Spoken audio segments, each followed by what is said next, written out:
बिस्मिल्लाहिर्रहमानिर्रहीम। अस्सलाम वालेकुम। आज मैं आपको बताऊंगी बहुत ही मज़ेदार माश की दाल बनाने का तरीका। उम्मीद है कि आप लोगों को रेसिपी पसंद आएगी। इसके लिए आप 1 पाव दाल लें, इसको आप चूर कर साफ कर लें।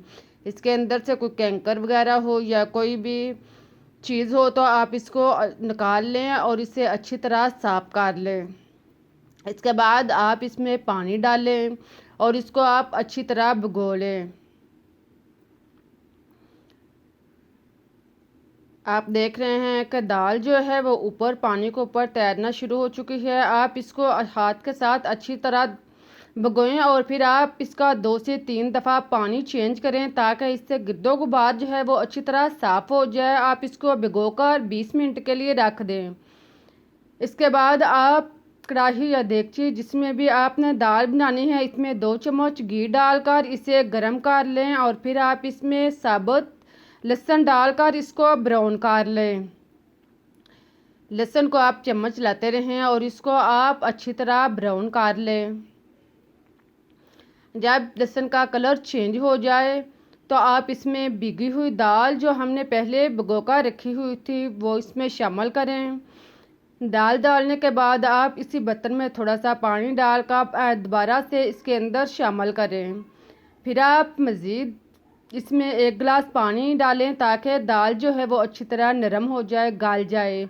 अब आप इसमें आधा चम्मच नमक डाल लें और साथ में आप थोड़ी सी 1/4 चम्मच हल्दी पाउडर डाल लें। इन दोनों चीज़ों को डालने के बाद आप इसको अच्छी तरह मिक्स करें। चम्मच लाकर आप 2 से 3 दफ़ा इसको अच्छी तरह मिक्स करें और फिर आप इसका ढक्कन बंद करके आप इसको गलने तक पकने दें। आप इसको 10 से 12 मिनट तक नॉर्मल आंच पर पकाएं। इसके बाद आप चेक करें कि दाल जो है वो गल चुकी है। अगर नहीं गली तो आप थोड़ा सा पानी और डाल सकते हैं। दाल को आप फुल बॉयल नहीं करें बल्कि आप इसे 70 से 80% बॉयल करें। आप हाथ के साथ चेक कर लें, दाल जो है वो इस तरह की गल जाए तो आप इसे उतार कर एक साइड पर रख दें। अब आप अलग बर्तन में आधी प्याली ऑयल या घी अच्छी तरह गर्म कर लें। फिर आप इसमें एक बड़े अदद का चॉप प्याज शामिल करके इसको ब्राउन कर लें। प्याज डालकर आप इसे 3-4 मिनट तक अच्छी तरह ब्राउन करें ताकि ये अच्छी तरह नरम हो जाए। जब प्याज का कलर चेंज हो जाए, अच्छी तरह ब्राउन हो जाए तो आप इसमें कुटा हुआ अदरक शामिल करें। आप अदरक स्लाइस भी इस्तेमाल कर सकते हैं बाद में, लेकिन जैसे आपको पसंद है आप इसी तरह इसमें अदरक डाल सकते हैं। अदरक डालने के बाद आप इसे 1-2 मिनट तक फ्राई करें और फिर आप 2 टमाटर इसका पेस्ट बना लें। फिर आप इसको शामिल करें। टमाटर का पेस्ट शामिल करने के बाद आप चम्मच चलाकर इसे मिक्स करें और इसे 1 से 2 मिनट तक पकने दें। अब आप दोबारा इसी बर्तन में थोड़ा सा पानी डालें और बर्तन को अच्छी तरह साफ़ करके इसमें डाल लें। इसी तरह आप मसाले को खूब अच्छी तरह नरम कर लें, यकजां कर लें।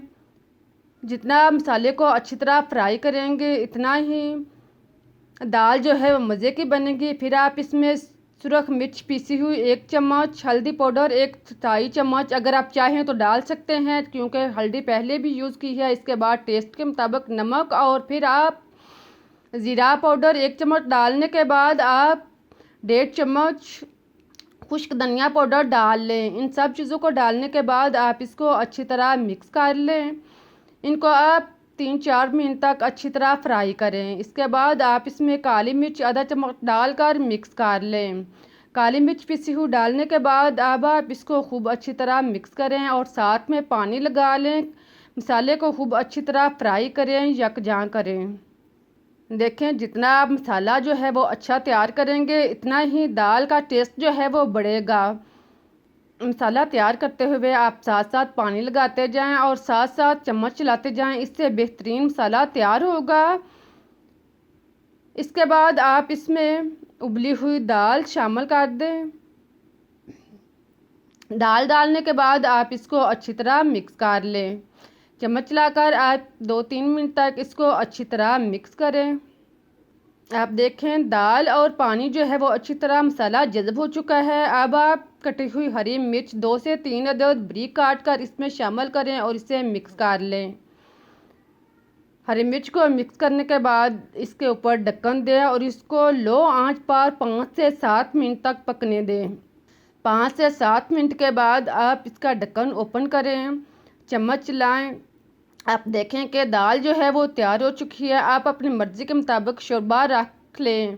अगर आप चाहें तो मुकम्मल खुश्क कर सकते हैं। अगर आप चाहें तो शोरबा अपनी मर्ज़ी के मुताबिक रख कर आप इसमें गरम मसाला पिसा हुआ आधा चम्मच शामिल करें और फिर आप इसको मिक्स कर लें। इसके बाद हरा धनिया कटा हुआ खुशबू ज़ायके के लिए हरा धनिया शामिल करें। इसे मिक्स करने के बाद आप चूल्हा बंद कर दें। बहुत ही मज़ेदार और टेस्टी दाल जो है वो तैयार हो चुकी है। इसको आप मज़े के साथ नोश फरमाएं। जब आप इस तरह से दाल बनाएंगे तो 100% परफेक्ट दाल जो है वो तैयार होगी। उम्मीद है कि आप लोगों को रेसिपी बनाने का तरीका अच्छा लगा होगा। अगर पसंद आया है इसे लाइक और सब्सक्राइब करना मत भूलें। फिर मिलते हैं एक नई रेसिपी के साथ, तब तक के लिए अल्लाह हाफिज़।